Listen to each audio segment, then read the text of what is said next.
बहुत बहुत धन्यवाद। और आपके दर्शन पा के हमन भी धन्य हो गए। ऐसा भक्त जो है प्रत्येक जन के मन में आप जैसा भक्ति के सुंदर स्थान बसा भगवान के प्रति जनता अपना लगा वैसे सबके मन में लगाव बस रखे। तो आइए कहे जथे कोई भी शुभ काम करे ले पहले जन भगवान वरिष्ठ देवी देवता भगवान के मान गौन करना जरूर है। काबर हम वरिष्ठ देवी देवता जब तक के हम नहीं मनावे तब तक के कोई भी काम सफल नहीं हो जाएगा।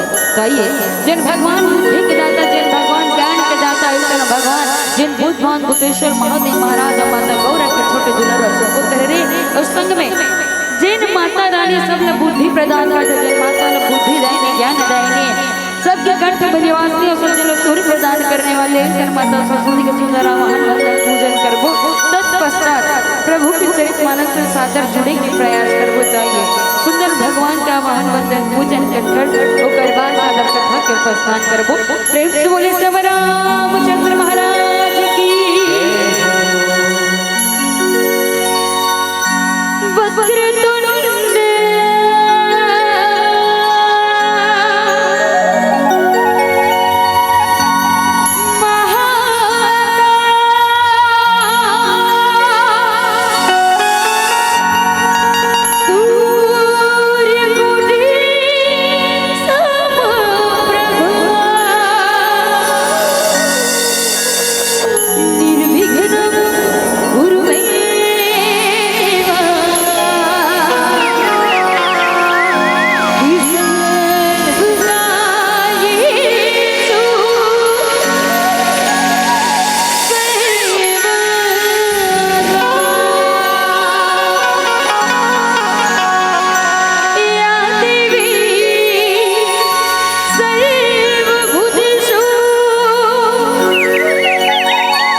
Thank you.